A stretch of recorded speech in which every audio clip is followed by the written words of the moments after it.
There he is. Soak it in.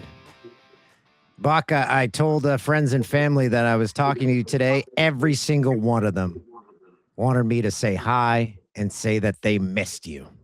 I appreciate that, Dan. Thank you very much. And I've certainly missed a lot of the fans in Toronto. It's been a long time since I first got there, and fans have been great to me all throughout the years.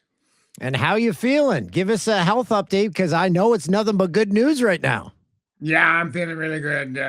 Thank you. I recently had a checkup, and I'm cancer free and healthy again, so it's all good. Yeah. Ah, that when you got those news, those must have been the greatest words you've ever heard in your life.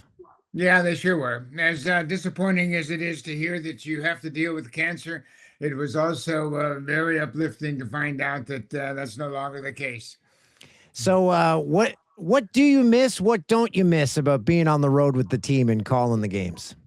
I miss the people. There's no question about it. The players, the broadcast partners, the fans. I don't miss traveling. I don't miss preparing for the games. And I honestly don't miss baseball. You know, I was in it for a long time. My first professional season was 1967, which is hard to fathom, but I miss the people. That's the biggest part of the game that I miss for sure. You must miss the snacks. There's always snacks in baseball. A lot of snacks in baseball, cups of coffee during the game, and all of that. It was always enjoyable. I really appreciate all the opportunities I've had over the years. So, cups of coffee during games. Some players do that. I've seen Alex Ovechkin drink Coca Cola on the bench. What's the strangest mid game snack or beverage that you saw a teammate or someone that you're covering baseball consume? Tony Fernandez was really unique for his need of something to nourish himself during the course of the game. I mean, he might bring a sandwich out onto the dugout bench and eat that during the game, but he was a wonderful player, and we all embraced all of his nuances. But yeah, that was a pretty odd thing that we saw Tony with a sandwich in the middle of a game. Did you ever see Tony Fernandez swing hard? No, he was very smooth, wasn't he? He was awesome. He was a terrific player, a great part of that first championship team, and he was always one of the best fielders we've ever seen in Toronto. Just fluid. It was like poetry, his swing, the way he fielded the ball, and you're going to be joining him. He was in the level of excellence, and now everyone's being moved into the hall of excellence, and you're the first ever inductee. Tell us your reaction when you heard that news. No, I was overwhelmed and very humbled because it's something I never thought would come my way. And I certainly am very appreciative of the Toronto Blue Jays organization for recognizing me for a long career in Toronto. Player, manager, broadcaster. I was very fortunate to do a lot of things. And it'll be a great honor. It'll be very humbling and I'm sure very emotional when I go into the Hall of Excellence.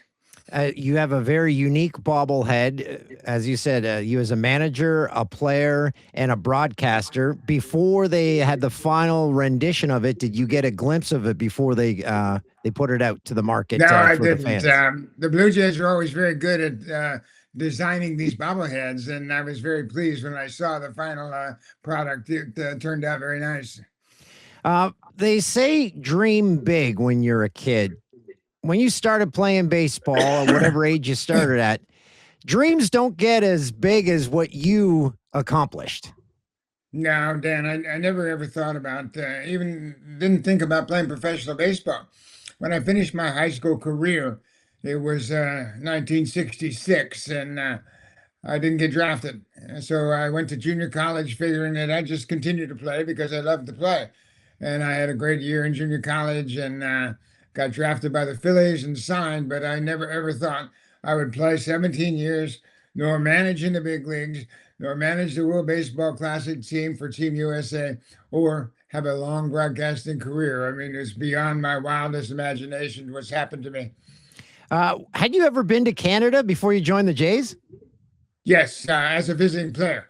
Of course, we came there in '77 when I was still in Kansas City. So I got a taste of Exhibition Stadium right off the bat in 1977, but I didn't know much about it. Certainly didn't know about Canada as much as I do now. And certainly the fans across the country have embraced me and brought me into their families just like I was one of theirs. Sum up how hard the field was at Exhibition Stadium because it looked like you guys were playing in a parking lot. Yeah, it was different. It was a football field, obviously crowned in the middle, going to the first base foul line and the left field fence. But I believe that it was a perfect place for the fans of Canada to be introduced to baseball. It was Canadian, and right on the lake, right off of those cold early spring windstorms, and it was sitting on aluminum benches. But the fans loved it, and eventually, obviously, the team got good. We won in '85, and then we had the chance to move into Skydome at the time, which is now Rogers Center. But I really didn't mind Exhibition Stadium. It was a fun place to play. Was there ever a moment when you were behind the plate at Exhibition Stadium and said, man, I wish we were allowed to wear winter coats out here? Yeah, it was cold, no question about it. I remember a day when Jim Clancy got blown off the mound, literally. The wind was howling in from the left field line, and it was cold and damp. But we had many, many cold, rainy nights there at the X, but it was a fun place to play. Buck, you're joining 11 previous members of the Level of Excellence. I'm going to say each of their names. Can you give me one sentence to describe your thoughts, your feelings on each of these people? We'll start with Jose Batista. Jose Batista had one of the greatest short-term runs of all of baseball. He had a 50 home run season, part of those great teams in 15 and 16, an outstanding player. Paul Beeston. Paul Beeston was the first hire of the Toronto Blue Jays in 1976. He came on as the chief financial officer, certainly a big part of everything the Blue Jays have ever accomplished. George Bell, who dropped to his knees in left, catching the fly ball that clinched you guys the 85 pennant.